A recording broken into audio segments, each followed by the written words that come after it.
Hello, welcome to QA tutorials. In this video, we'll talk about Cypress locators. So we need on the page to either click or take actions on the elements for the test case.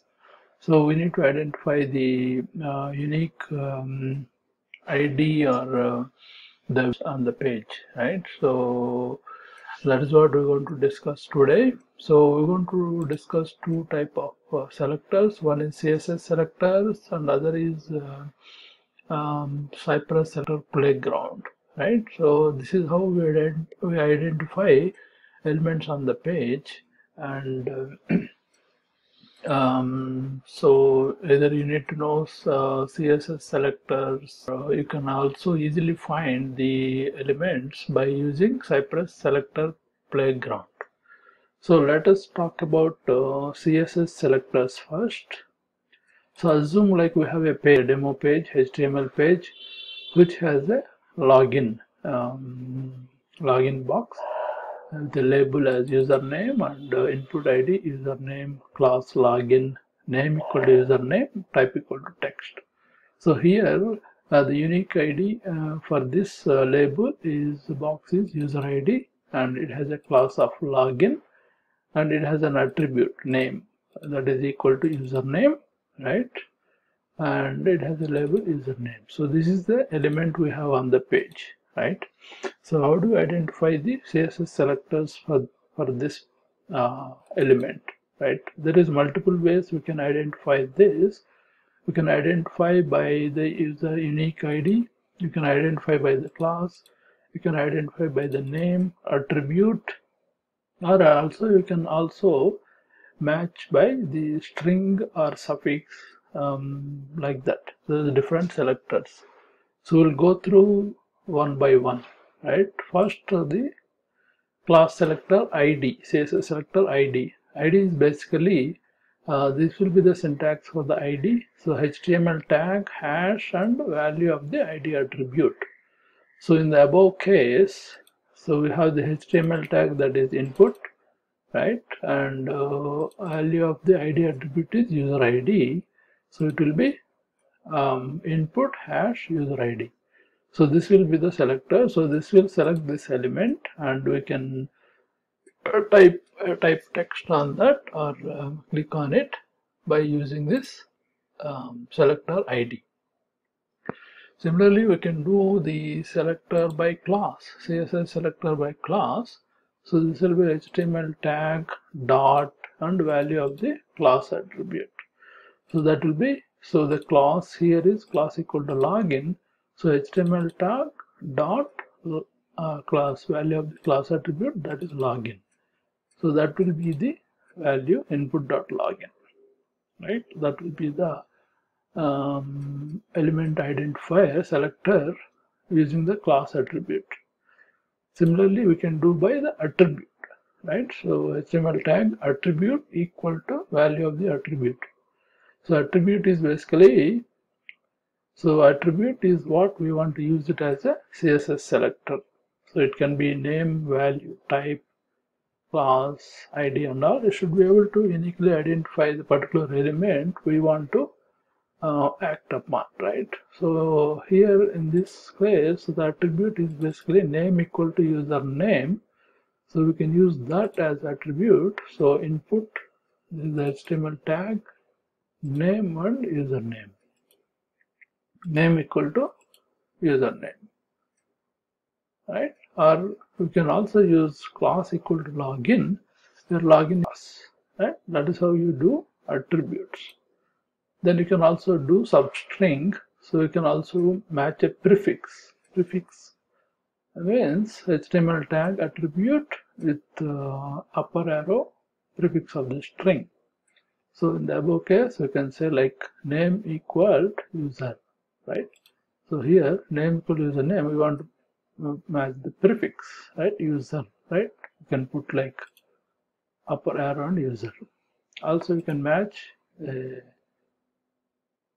string by suffix. Suffix, you have to use a dollar symbol. Attribute dollar equal to suffix of the string. That is any part of the substring, right? Equal to name. So these are the various selectors we can use. We can also do substring, then we can use the star and substring, right? So these are the various ways we can do. So we discussed about selecting by ID, selecting by class, and selecting by attribute value, selecting by substring, prefix of the string, right? That's using upper row, suffix of the string using dollar, and substring using star. So these are the various selectors you can use to identify the elements, right? So for example, if I take Google search, and if you want to identify this box, so you can do inspect element, and see, this is the CSS path. So there is an ID equal to input, right? So this is the HTML tag. So we can say input hash input. That is how we can select the Google search button, or you can say role attribute equal to combo box, right? Things like that. You can also say this icon. So this is the HTML tag dot hash icon. That's how you select. So you can see that it is showing you the CSS selector there when you do the inspect element on the Chrome. That's how you can do that. You can also that's how you can use CSS selectors, right? So this is a way to identify the element. So whenever we are doing the scripts, like if you have the scripts, we want to do the script. So let's say this is script. When you do like ca.get, this is the CSS selector that we are using. So this is the dot glfir, that will be the locator of the element, right? So sometimes it's easy to identify the CSS selectors, but sometimes it may be difficult to identify. In that case, we can use Cypress selector background, right? So whenever you write test, this tool will be helpful to identify the elements. So let's see what is this Cypress selector background. So when you run a test, right? Say I'm clicking on this Ravi.js. So this test is running.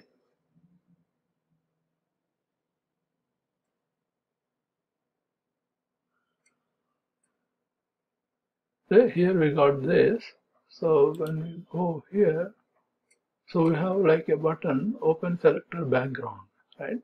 So this is the selector background. Here you can easily identify the element locator, like cy.get. So you can get the selector for that text, or you can say like you want to select this Java technologies. So this is the path for it. We can copy this statement using copy to clipboard and use it in our script, right? Like this, right? So it will select that element. Similarly, if you want to do contains, right? cy.contains, and then you can select the text on the page, right? It will give you that. So you can use this CSS selector playground to identify the elements and use it in your scripting. So this is how you can use CSS selector or selector playground to identify your elements and create scripts. That's how you can easily write your scripts based on these selectors. So this is so I hope you got good information on how to write CSS selectors and how to use them in your scripts. So basically in the Cypress, most commonly used like cy.get or cy.contains. So basically if you see this is syntax for cy.get,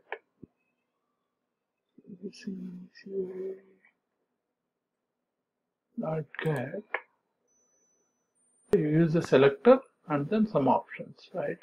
Similarly, if you do contains, also contains,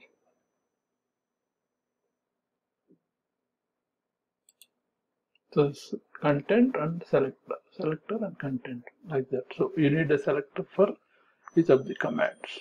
So you can use these tricks to find the elements and start creating your scripts. So try these CSS selectors in your scripts and let me know if you face any problems. If you have any questions or comments, put it in the comment section. I will reply as soon as possible. And if you like this video, click on the like button.